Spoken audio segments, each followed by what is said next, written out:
You can just hear the crowd calling him in. Here he goes. Tesfaye Mbesa is your 2024 Ottawa Tamarack Homes International Marathon Champion. The sound of the winner crossing the Ottawa Marathon finish line yesterday, 2 hours, 12 minutes, 41 seconds. Tesfaye Mbesa joined by thousands of other runners. It's a far cry from the 146 runners who ran the first Ottawa Marathon back in 1975.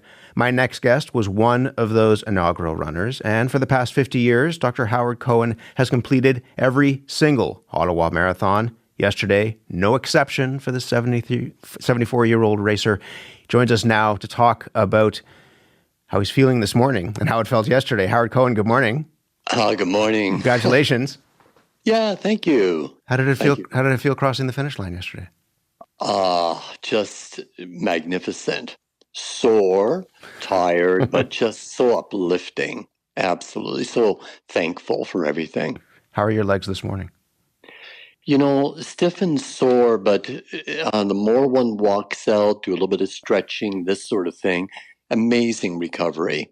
So I actually feel not bad right now. So when you toe up at the line for a race like this weekend, your 50th Ottawa Marathon, what's going through your mind? How do you approach this race? Each race is unique. So it's like in medicine, an N of one. So it was unique in the sense that I had my two daughters with me. So it was a family affair. Tamara has paced me in the past. And then Jessica, I guess in honor of my doing the 50th, decided that she was going to do her first marathon. We all started together. Amazing. And it was just wonderful. Does speed come into your mind when you are racing your 50th marathon? Or part of it, running a distance like that is getting across the finish line, but you might have a time in mind as well. This time really, I had a time in mind, but it was really a big question mark. So basically my strategy was to go by the given day and how I felt. And how I felt meant keeping my heart rate in a comfortable zone. So together we started, then just backed off, and then I ran with Tamara for maybe 2 kilometers. I said, Tamara, I'm at my comfort limit, go ahead. And what I did throughout the whole event was just watch my heart rate, how I felt, and I just paced myself accordingly. Ottawa Race Weekend is incredible in terms of the support that people get. I mean, it feels like a big community event. What do you remember about, aside from the pain, what do you remember about the race yesterday? Oh, just what a wonderful event. So well organized in so many ways. The sponsors, the volunteers, the water stations. It's a lot of construction in Ottawa, so the logistics of putting it together, from my point of view, sort of beyond comprehension. So it was just a magnificent event. Was there ever, over the course of these 50 years, you have a streak that goes half a century. Was there ever a point where you didn't think you were going to be able to do this? Yes. So in 1994, I was a competitive cross-country skier, and I sustained a very significant hamstring injury. I tore it. No, I wasn't able to operate on it, so it just had to heal. That was in February, so I could barely walk. And I said to the organizers, I won't be able to do it. And they said, you're going to do it, and we'll assign another walker to you. So off I went with canes or walking sticks and hobbled all the way with it.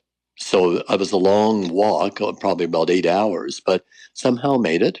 And lived another day. Now, I mean, I'm not a doctor. You're the doctor. But does running 42.2 kilometers with a torn hamstring, that seems to me extreme.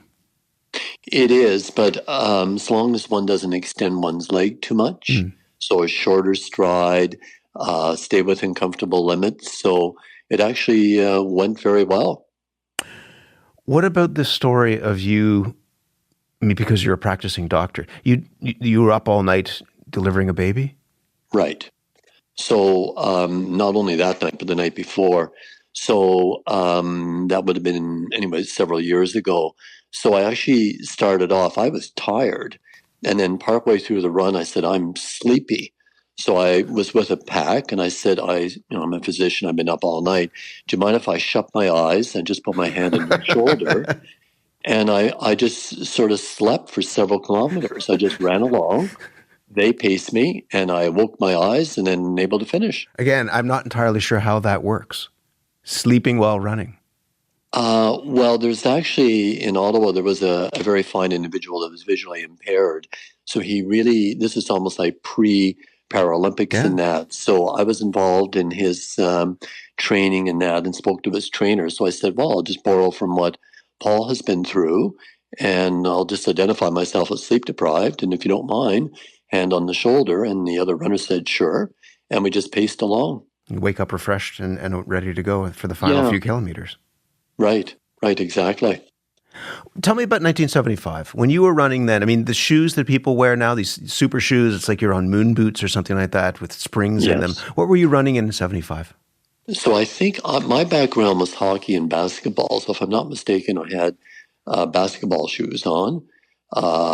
And so there was virtually no such thing. There were track shoes, but not marathon running shoes. So the immediate thing, of course, was blisters. Your feet was sore, not a very pleasant, loose toenails, not a pleasant experience. But then the marathon fever caught on, and then shoes evolved over time. So now they're much, much better. My feet are fine today.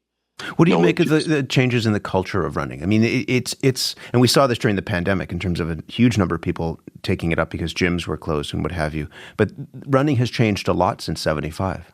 Yes. So that was one of the debates for the Ottawa Marathon. There was one side said it's a race and there should be strict cutoffs.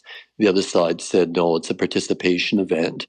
And then, so we sort of blended it, as I think is reasonable. So there's certainly the element of the individual 1 and 2:12 yesterday.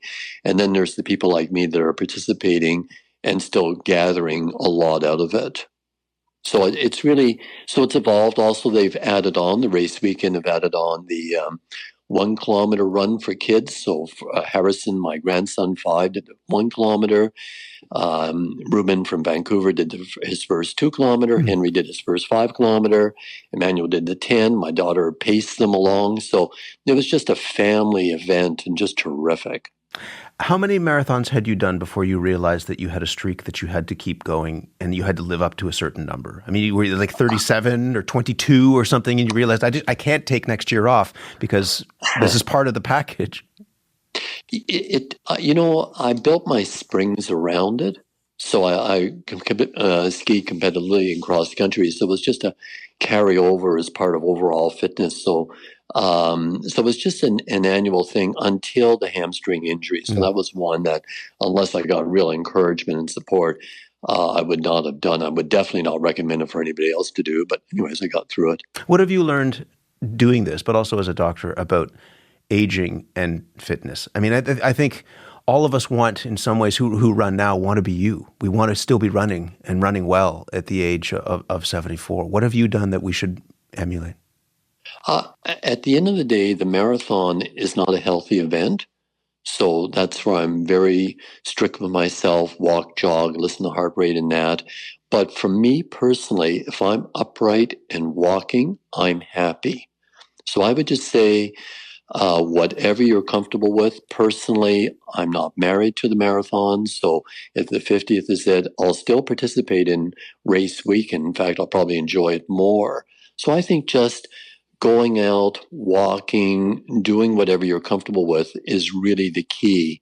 The event is just the venue for a magnificent gathering. So for somebody who has never, not raced a marathon, but they're thinking it's spring, getting into summer, they want to get active, and they don't know where to start, what's a word of advice to them?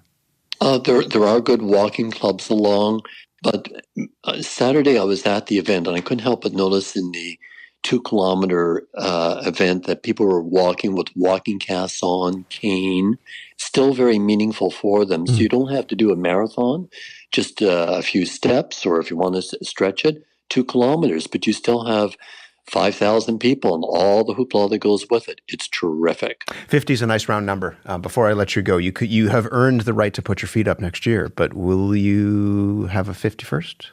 I'm going to have, there's one other, John Stoddard has done it, so we're going to get together in July and just see where we're going to go from here. Personally, 50 is a good number, but I'm still going to participate in one form or another. Congratulations. Thank you. Dr. Howard Cohen ran his 50th full Ottawa Marathon yesterday. This is the time when it seems like when I'm coming to work, people are out running, training at 5:30 in the morning. If you are a runner, what keeps you going? And can you relate with some of the things that you just heard from the doctor? Perhaps running with an injury or half awake? You can email us, thecurrent@cbc.ca.